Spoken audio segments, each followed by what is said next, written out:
Good morning. I see our participant count rising rapidly. That must mean it is 10 a.m. Eastern, and we are uh, grateful to have you all on this Friday morning that all of a sudden feels like fall. I know in Maryland it's kind of felt like a interesting recurrence of summer, but it's feeling like fall now. So grateful for that. Grateful for each of you. I still see that number climbing, but I'll go ahead and uh, go to our conferences IO. I see all, gosh, 40 people already in there starting to answer the polls this morning, which is fantastic. We've certainly taught you well. We love to hear from you all about demographics so we know who's on our town hall each month and then what your challenges are so that we can, as MACPA can really be designing value and opportunities for you based where you're having the biggest challenge, right? And so in honor of Thanksgiving this month, I thought we would do a gratitude question for our positive focus. I love seeing these. Turning 76 years old and kids still invite me to dinner. That is fantastic. That warms my heart too. I will take dinner at my parents' house any day. In fact, I did it last night. So I heard she was making lasagna and I showed up. Family and friends, God, people's faith, retirement. Congratulations. We're jealous of you as well. Someone's son is coming home next week. Maybe that's from college, which I'm sure is just a delight to see them growing in that way, but also, coming back. MACPA, thank you. We're grateful for you. MACPA is not me. It's not my team, although they were awesome. It's all of you. It's the community of you all. So I'm grateful for you all as well. This town hall, good health, no more political ads. Yes, I am grateful to not have to watch some of those political ads anymore. Hundreds of Maryland high school students who want to explore accounting. That was going to be mine too, because actually mine was thanking all the people that made yesterday possible. So we had over 230, I believe, high school students with us at CCBC yesterday. And to do that, to wrangle that many high school students, it takes a lot of volunteers. And so I'm not going to read everybody's name here, but all of these, your fellow MACPA members showed up to talk about their careers, to mentor, to have conversations, and just so grateful for being able to pull off our very large and largest student event, I think, especially in person, that we've ever been able to do. And so the future is indeed very, very bright. And we couldn't do it without you and each of you sharing your bright career stories and hope. It's awesome to see this profession so passionate about the value that they provide, passionate about what they do, that they'll take time from their workday to come and talk to students and inspire the next generation. So thank you all. Our next poll is just our demographics, seeing where you all work, get an idea of our MACPA members on the call this morning. Again, I think I say it every month, but still so very grateful for those of you that are retired and choose to stay involved in this profession. I had some retired folks with us yesterday talking to students, and the CPA profession must be especially unique that you can be retired from the work and you still choose to come and talk to students about the future of it. Really awesome. So it looks like we're pretty split. If I were to add up all of the public, government, not-for-profit folks that we consider being on the, not corporate necessarily, but the management accounting side, and then, of course, our public accounting folks. Grateful to have you all with us, and then get an idea of your level of experience in the role that you're in now. So we'll see those numbers jump around.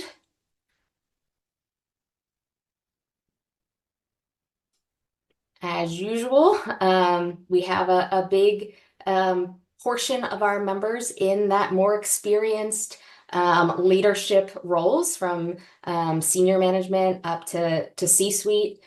So grateful to have you all again in your very, very busy schedules, taking time to invest in your community. And then to look at the challenges. Certainly there is great opportunity and things to be excited about for our profession, but there's challenges, right? And so learning from you all what those challenges are help us to make sure that we're meeting those needs. So as folks pick their top three, we'll see these adjust. I'm going to go ahead and open the poll about if you had an other, let us know. We want to make sure we're not missing something. So that is open as well. Still jumping around a little bit. Looks like we're holding steady with the need for new skills at the top. And that is certainly something that we're seeing in our profession, right? It is changing rapidly. And so how we as professionals adapt, how as professionals we lead our colleagues in adapting and moving towards what's next. I do see a quick question about what CCBC campus hosted us. That was the CCBC campus in Essex. So grateful for their partnership in doing that. Second challenge would be finding talent. And I'm sure that is a wide range from both initial talent coming into the profession and the retaining talent, and then finding those mid-level career folks that seem to be like unicorns these days to find. Cybersecurity, number 3, and then maintaining culture and managing a hybrid workforce. It's amazing to me how important that still is. You know, sometimes we think we are how many years post-ish pandemic, and the technology changes that we went through kind of by force during that. But we're still trying to figure out what that means for culture in an organization. And I think it looks different in every organization. And so it's a process. But the fact that we identify that as a need, I think is evidence of us coming a long way. I don't know that we would even have culture in that list of challenges maybe 5-10 years ago. So really great to see. Recognizing it is the first step, right? Our member promise. This is what guides everything we do at MACPA. So you all as our community tell us your challenges, and we provide these things together, co-creating. Community, of course, resources from our partners, resources from thought leaders, professional development, a key part of our profession, and advocacy. What we were founded on in 1901. What happens in Annapolis certainly affects each of us and our careers, and so protecting and promoting the profession in Maryland, and of course, way beyond, because this profession is by no means limited by our state borders. To do this, the small but scrappy MACPA team really relies on this amazing board of directors. So grateful for their leadership, for their diversity of thought and their diversity of experience, and just the passion that they bring in representing you all, our members. And also very grateful for our preferred providers, those partners in the profession that are leading sometimes far beyond what we would be able to do, thought leadership, things that bring great resources to you all, our members. And so we're grateful for their partnership in doing that. And with that, I wanted to introduce Heather Sperduto. Heather probably looks familiar to you from our September town hall. Heather was the Vice President of Sales and Operations at ADP. She's been with ADP for 26 years. She supports the design and executions of the ADP's accountant program nationwide. And so I'm going to turn it over to Heather to introduce our speaker or our guest for today and give you all a really exciting takeaway or gift. We were just talking about giveaways at conferences, and I think this one might be a favorite of yours. So Heather. All right. Well, thank you, Rebecca. Rebecca and I were chatting just a few minutes ago, and I was letting her know that ADP is getting ready to ship 16,000 CCH Master Tax Guides complimentary to some of you in Maryland and your peers across the country. And I said, I have like 100 or so of these guides left. Maybe we should tell everybody on today's session. So if any of you have not placed your order with the dedicated rep from ADP that's aligned with your firm, or if you're in industry and this offer did not make it your way, here it is. So you can scan that QR code, or you can go to adp.com/MTG2025, and you can go ahead and let us know where you are and where it is that our dedicated associate would deliver that guide to. Now, we'll ask you for the name of the ADP associate. So I would tell you that many of you in Maryland work with Deb Zenger, Zengerl. So if you need a name to put in there, you're more than welcome to use Debbie, and she'll work with her colleagues there in Maryland and make sure you get your copy. The other thing is, I wish I didn't have to print them. There is $10,000 worth of research material within ADP's award-winning Accountant Connect. So when you go in to register, if you say, hey, I don't really need the book either, but I would love the access online in Accountant Connect, you can pick that option. Right now, there's a 20-year history of the Master Tax Guides, but in a couple weeks, we'll turn the switch over to 2025. You'll get the guide online, the state law library, the IntelliForms, client letter toolkit. There are plenty of tools and resources for you to be able to access. So it is with pleasure, in the spirit of Jody Painter, I'm going to channel you, my inner Jody here. Hey, all the way from Wisconsin. There is no one in the profession, and like Rebecca meant, I've been floating around the account community for 26 years. Jody pushes all of us to hit the better button. And known as the Radical CPA, constantly looking for everyone to think about what is the unthinkable, right? Like, how do we all get better? Whether it's technology, integration, going out there and billing and pricing accordingly for what it is that you deserve in the market. Jody is an author. She is continuously named by Accounting Today as one of the most influential people in accounting. And if you don't find Jody advocating as a thought leader on a webcast in LinkedIn, you will find her on the lake in Wisconsin, where clearly, Jody, you spend some quality time. And I just want to thank you because you have been part of ADP's Accountant Advisory Board for many years. You are the foundation of helping us make very good decisions. And MACPA is in for a real kind of shakeup this morning as you take them through what's happening in the profession and where we need to be thinking going forward. So Jody and Rebecca, I am going to step behind the scenes so you two can take over, get ready to dazzle and enjoy the time that you're going to spend with the members. Thank you so much, Heather. We are so excited to have Jody with us. Some of you might remember Jody from a couple years ago too, at our summit, and just a fantastic thought leader in our profession. And we're gonna have like a fireside chat. I'm really excited about this because there's so much going on, and Jody is in the midst of it all, right? She's leading the technology transformation, leading the idea of different business models and pricing, and leading the profession. So Jody, one of the things that certainly stands out, and it's in the title of every one of your books that I just showed, is the term radical, right? And so I wonder if you'll define, what do you see as radical, right? Why did you pick that term to really brand yourself as a radical CPA? Thank you. And thanks, Rebecca. And first of all, I have to say hello to everyone at MACPA, because I actually am an MACPA member. I've been one for years, right? Before, like, it was even trendy to belong to a state society that was not, when you were not living there. So many of you I know from 2010, 2011, when I kind of started my journey to the cloud. And that was really when I became radical, right? Like, what I was doing 15 years ago was crazy at the time.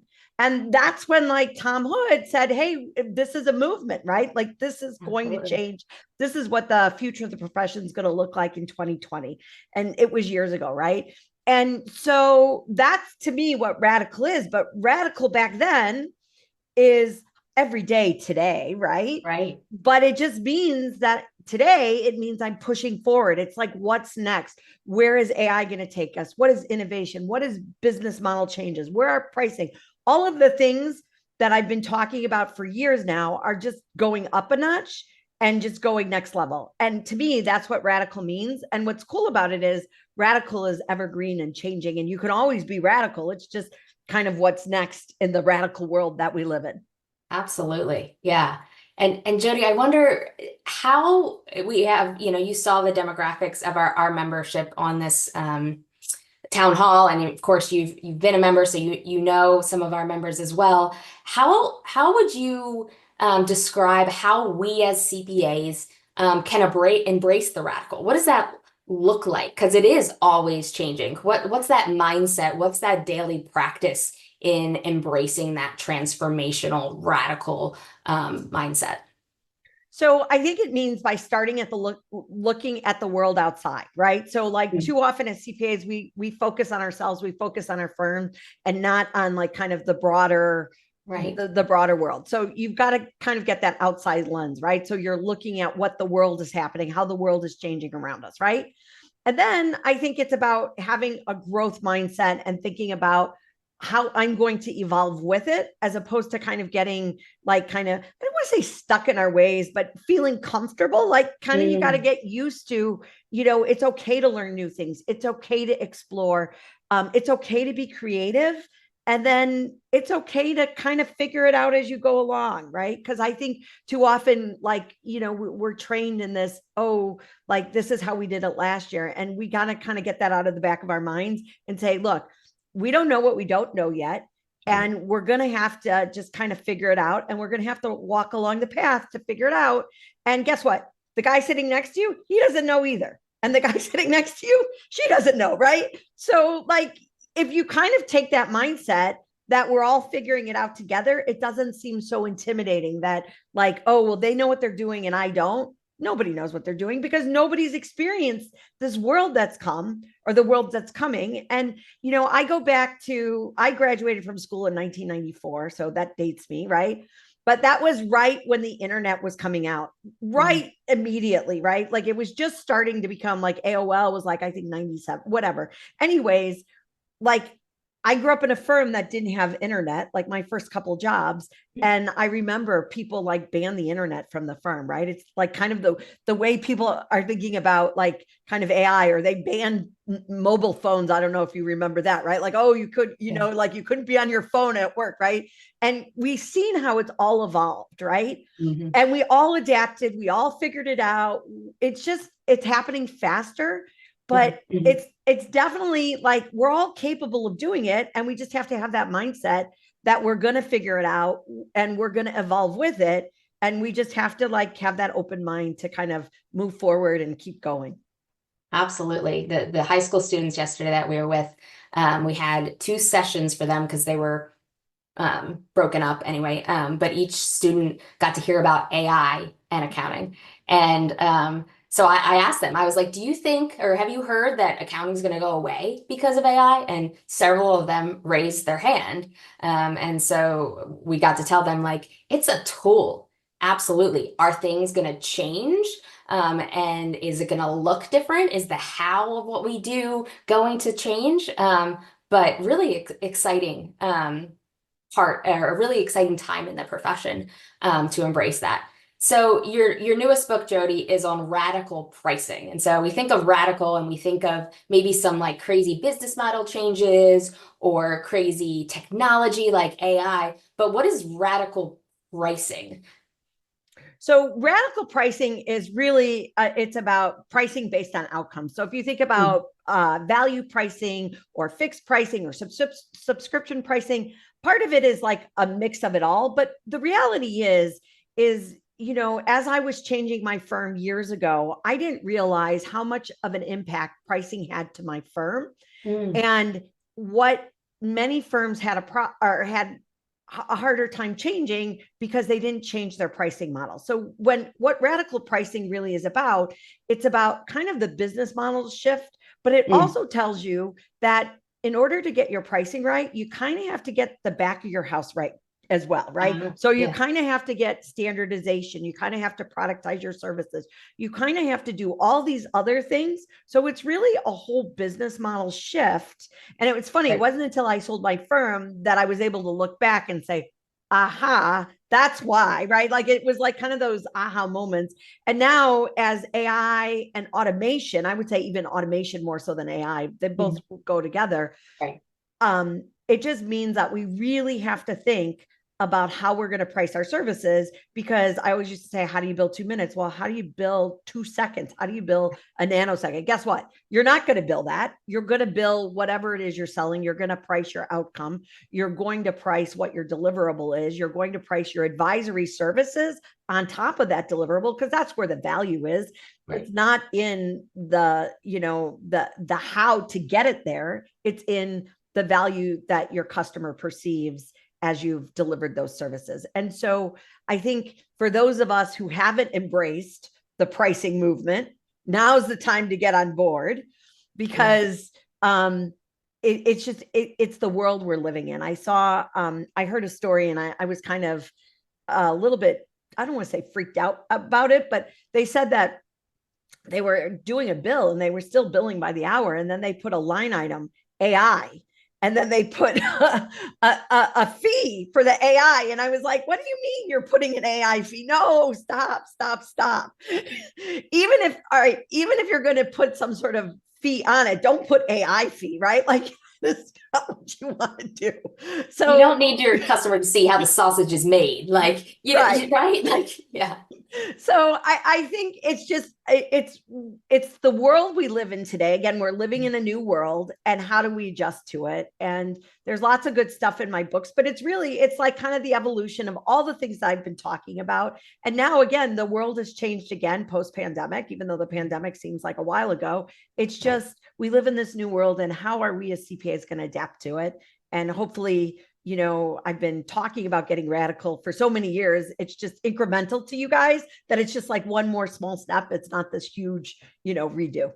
Right. Yeah. It's those steps towards the future. And sometimes you looking to the future, it feels like this giant leap that you have to make. But one day at a time. And then I love the concept of making sure that you look back and celebrate where you've come, how far you've come, right? Because I know, especially as we think of the pandemic, and we think about how quickly our profession was able to adapt to technologies that it had resisted in some ways, and not every organization and every firm, of course, but to use that as motivation for taking the next kind of scary step, not waiting for it to be forced upon us, but really getting radical with all of those things.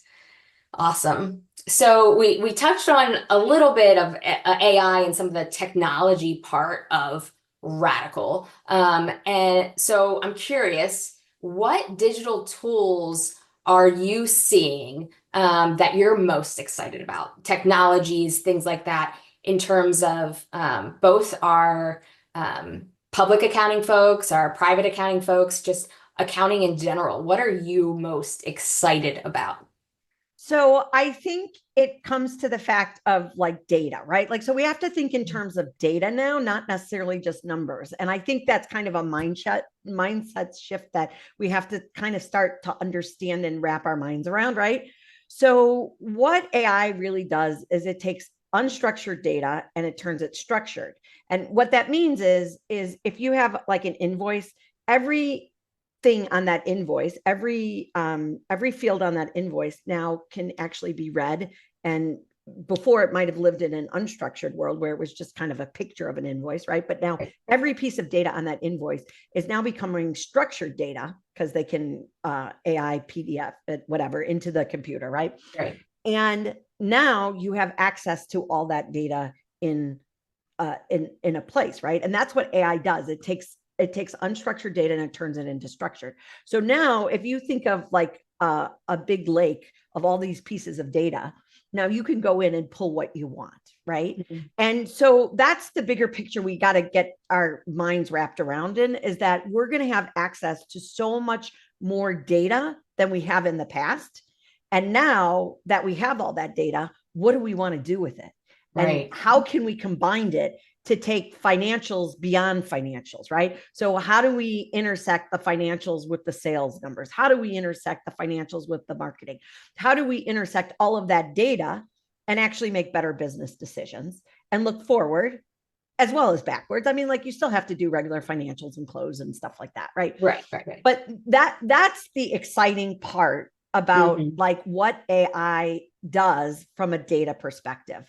Now there's a bunch of tools that will sit on it, and that's cool. But I think that's the first thing that we have to understand is like kind of it, you have to reframe how we look at the world that, or the world we live in. It's not just a financial statement anymore. It's a financial statement connected to other areas of the business. So that's the first thing. But when we want to get into tools, like some of the cool tools, right? So like Maker's Hub, right? So that's an AP solution. And basically, it takes an accounts payable, turns everything into a piece of data.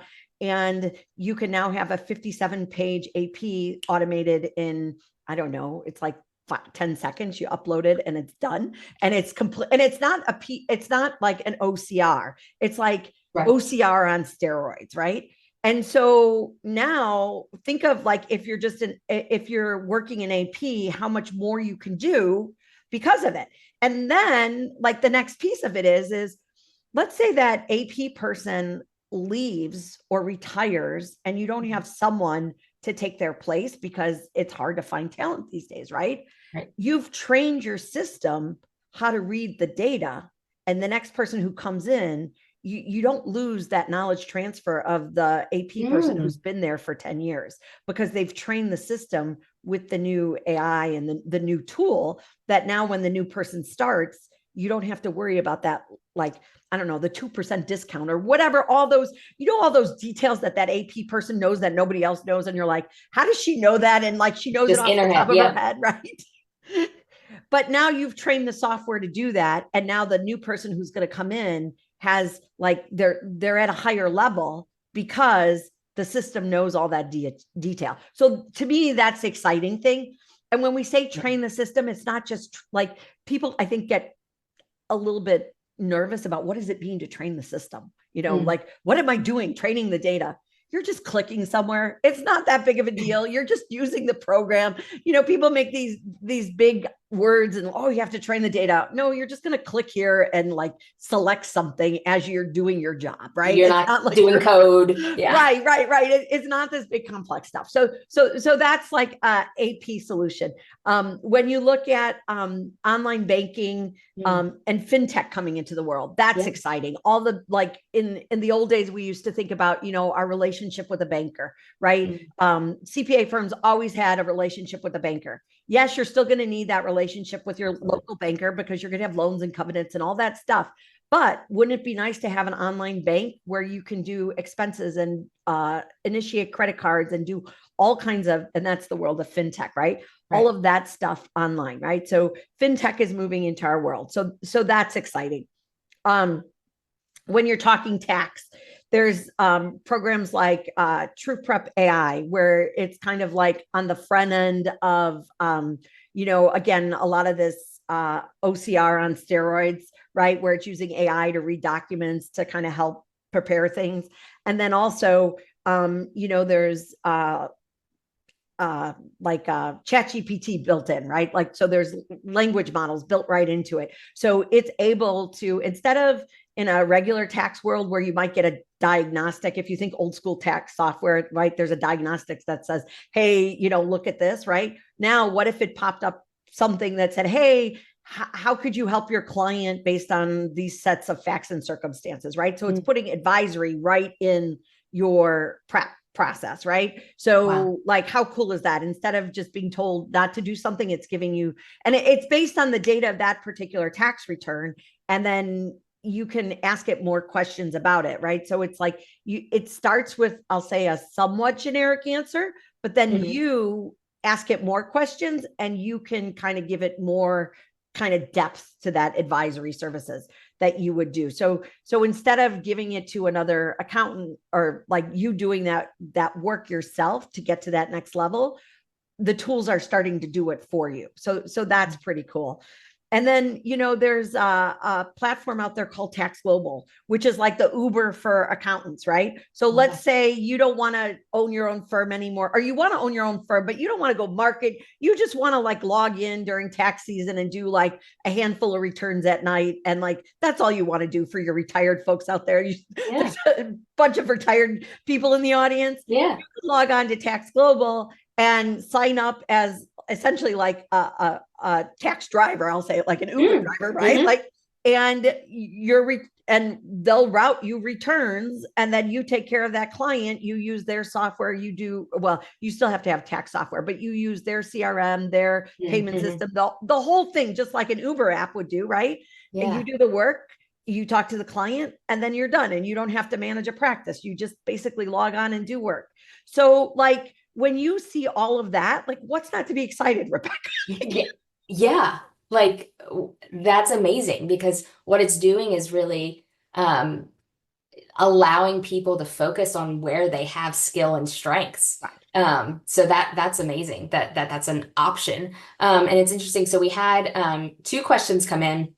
The one is more tied to that skill thing, so I'm going to ask that first. Jody, what are your thoughts about loss of skill in the accounting profession due to automation, right? Are we going to lose some skills? And I'd follow up with, some of those skills are on the job, right? So students coming into the profession, how are we going to kind of almost leapfrog a little bit some of that work that used to give us that skill? So I would say there's no value in data entry. So like, let's just say it. There's no value. Some people who do data entry, like they like it. It's it's kind of calming. I always used to like to do bank recs. It's kind of like doing the dishes for me. It's like just kind of like tugging away, right? You're accomplishing something, but not using your head. Yes. Right. Love those things every once in a while. But data entry really has no value. So when we think about it, it's kind of the shift that if we go from tax, remember when again, I'll date myself, but people used to do input sheets, right? And then they used to send them off to Key Punch, and then the tax return would get spit out, right? And now and then they went to inputting stuff in the computer, right? So it's just going to be done, but you're still going to have to learn where those numbers go, why they make sense. All of that stuff you would still have to learn, but then go higher level, put it in context, and do advisory around it. And everyone says, oh, advisory. What's advisory? Well, the reason we don't get to advisory is because we're so busy with the data entry. We're so busy with the reconciliation. When all that stuff is done for us, we're going to have time to really think and really do advisory. And when you look at what AI is doing with LLMs and even ChatGPT and stuff like that, it's going to support us to get to a higher level advisory much faster than we were. So you don't need 30 years of experience to become an advisor. You maybe need 3. But what we are going to need to do is we're going to have to train our advisors how to have really good communication skills, how to ask the right questions, how to walk alongside their clients. Think of like that partner who has 30 years of experience. How do you take everything out of their head, not just from a technical perspective, but from a conversation perspective, from a client interaction perspective, and how and contextually, right? Because they have context of talking to multiple clients. How do you take all of that out of their head? We supplement it with AI, LLMs, and kind of ChatGPT type things, right? And then we teach them to be more human. So the more tech you have, the more human you have to be. And you teach that 3rd-year accountant or 2nd-year accountant how to have conversations. And to me, that's what we should be doing. And we're going to get there. We're not there today, but we're going to be there sooner than you think. It's like you think it's happening, and then it's like it's slowly and then suddenly, right? Yeah. And so to me, that's the exciting thing. But again, for those of us who find comfort in data entry, we're going to have to go outside ourselves and say, look, I need to learn this new skill, or I need to be taught how to have advisory conversation. And it's okay. Like, a lot of accountants don't know how to have advisory conversations. When I went back and I got my my Series 7 and my Series 65, I didn't know how to have those financial advisory conversations. It wasn't until I started doing that all of a sudden, you know, when wealth management came in, they taught me how to do financial advisory, right? And so we're capable of doing it. And I was like 25 years into my career when I did that, right? Mm. So you just have to learn how to do it. It's not like, don't be scared of it. You just got to be like open to it. I love what you said that, and I think it's counterintuitive to a lot of us, and at least what you see kind of out there in terms of technology, that the more technology you have, the more human you need to be. And that is just a fantastic way to kind of almost like sum up the future of our profession, right? We're going to have more technology. These things are being created that are wonderful tools. Do we need safeguards around them, cybersecurity issues, all of Absolutely. that? Of course, of course, of course. But the power, the exciting part, the future of our profession is in the human stuff. Like, how awesome is that? So really, really great comments. The second question we got was actually about ChatGPT, which you mentioned. The question is, are you hearing about firms leveraging ChatGPT or something similar across their entire team? If so, can you talk about how they're using it? So I don't know, like, for instance, how they're using it across their whole organization. I know that there are definitely people who are using it within, right? So I don't know. I don't have a good example of a big firm that's like rolled it out across the organization, right? Right. But I would say, start using it for things like emails and things that are I'll say less financially sensitive, right? Mhm. And then once you get a little bit more comfortable with it, you can start doing other things with it.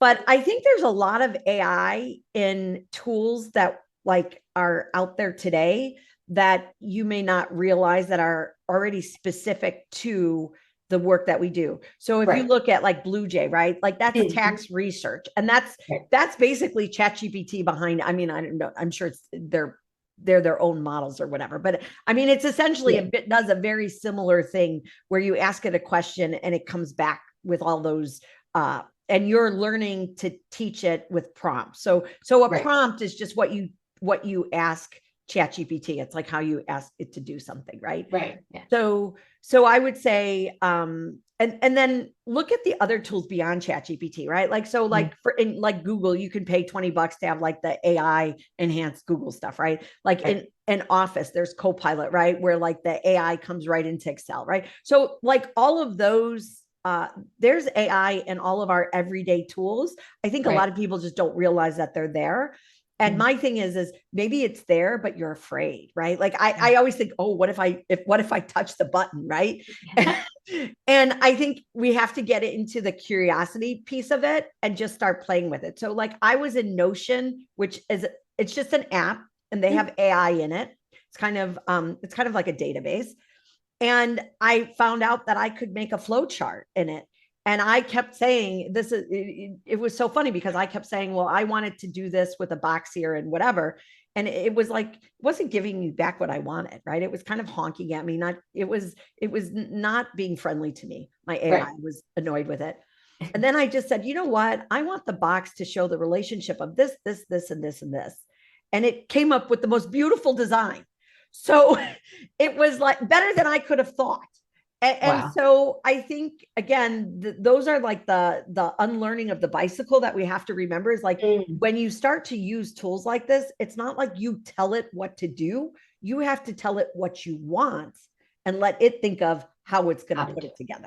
That's such a great example. Byron Patrick, who I know as a mutual friend, we were on a panel together, and he said something about AI actually making us better communicators because you have to detail out what you want, right?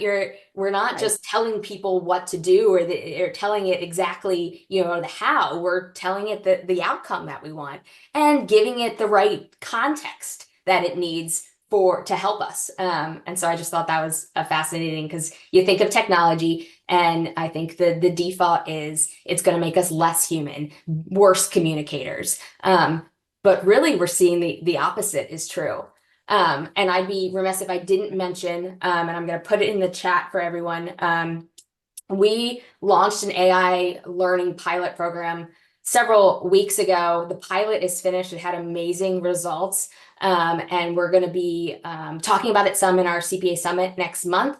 But you can go and learn a little bit more about it. We're going to have a cohort in January and a cohort in February. And I know you're looking at me and going, Rebecca, why are you going to have a cohort that time of year? But we were just so excited about the outcomes that we saw with this group learning some of these things and being able to apply it right away. And so I put that in the chat. If you want to learn more about that, we'll be talking more. But just exciting stuff is happening in our profession. Absolutely. Yeah. So the other thing about it, which I think too, like you said, is what's interesting about it is you have to think around like you would actually talk to an intern to train it, right? So when you're thinking about prompts and things like that, think of giving them full context. Think of all of this. You don't just sell it to do this and this and this. You have to say, look, this is why we're doing it. This is how we're doing it. And this is the outcome we want.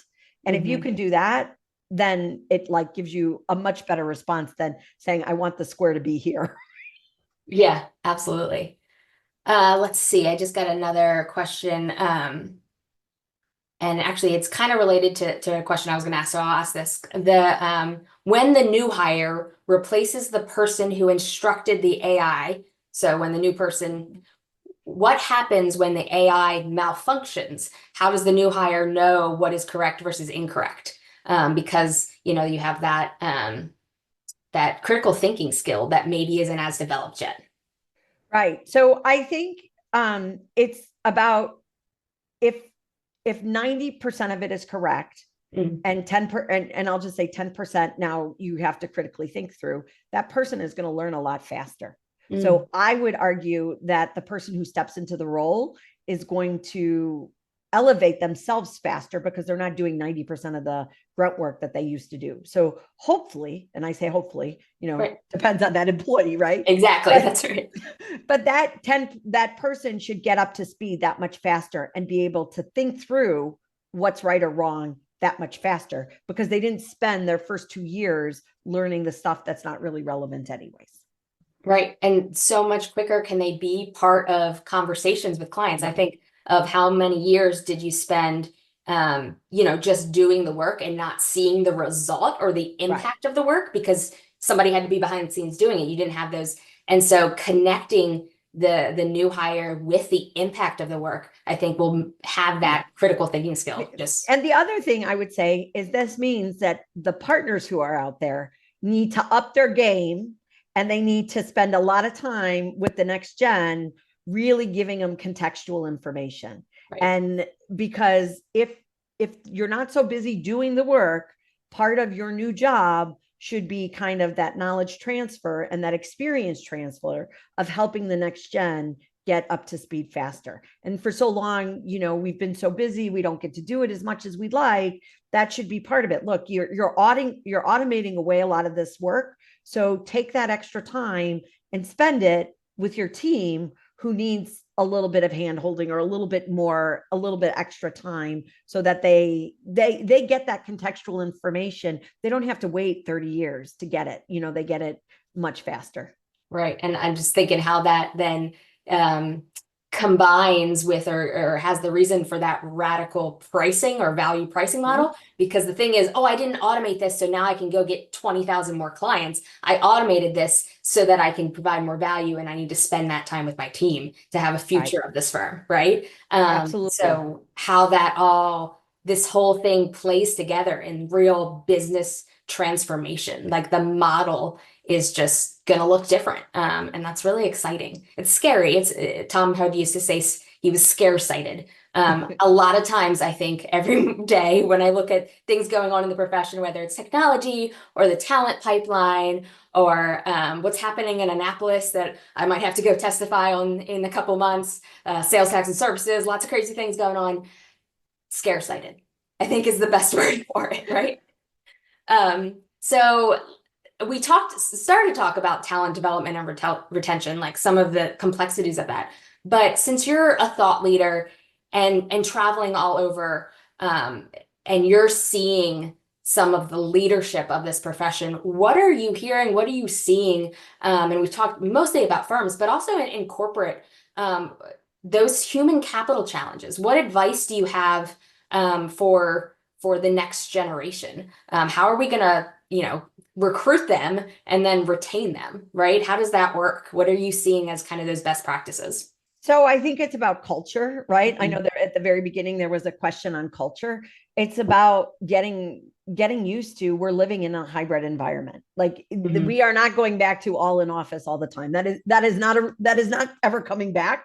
So we have to figure out how to adapt and adjust to it and Right. be intentional about it. So I think it's really about being intentional about how you treat your team, what I'll say work-life balance, work-life integration means in a remote Right. world, right? And communicate it, right? I think a lot of what we do is, it's not that we're not doing it, we're just not communicating it well, right? It's like people leave and then you're like, well, I would have done that. And then it's Yeah. like, but you didn't communicate that to your team and then they left. And so how much of it is because we get in this busy mindset that we're Mhm. not really intentional about how we communicate, what culture means, how we want to adjust our culture. So I think culture is going to be key. Right. I think we're going to have to adjust to work members overseas and different time Mm. zones, global workforce. I think that's Mhm. just the reality as well. Right. Um, it's not good or bad. It's just a different way to manage. And quite honestly, I would argue that it's actually a better way to manage, because if someone's in a different time zone, you really have to think through what you're doing and how you get them to do it. Because if they're in the cube next to you, it's very easy to just throw stuff over.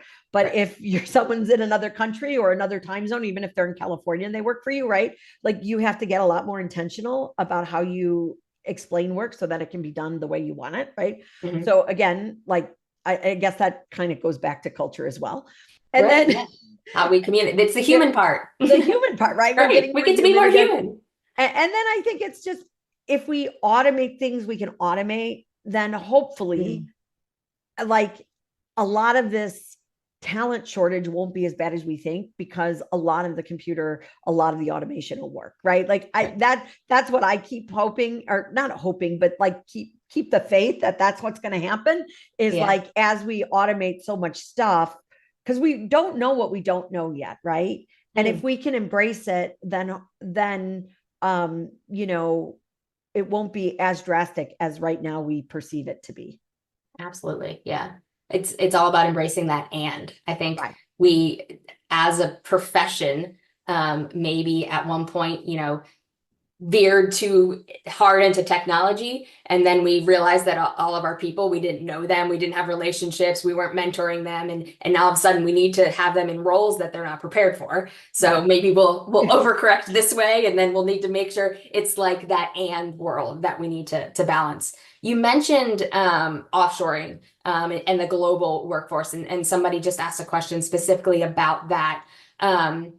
Seems like it's becoming more and more common, which it absolutely is. Do you have any like success or failure stories that you've heard, or just best practices and people that are choosing to embrace that? Because it's certainly an option out there. Yeah, so I think it's about intention, right? Like you can't do it halfway. You can't Right. like that's the problem, is like people say, oh, they kind of did it halfway, and then they kind of get frustrated. They say it didn't work, Mm. right? Like Mm. just like you'd hire a new hire in your office, you have to give them time. You have to, like, there's training.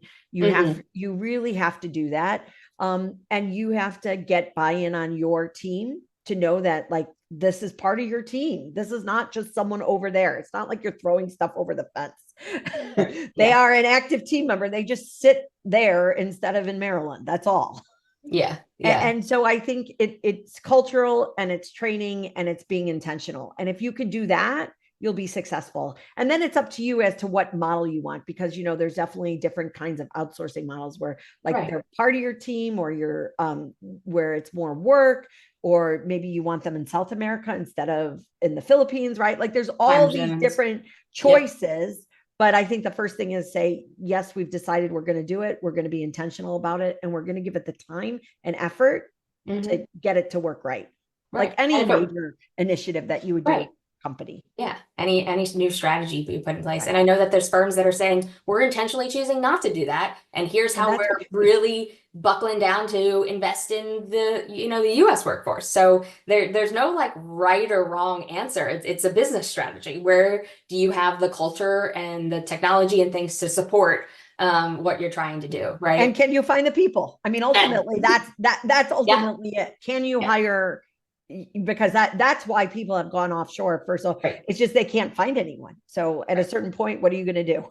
Sure, exactly. Understood.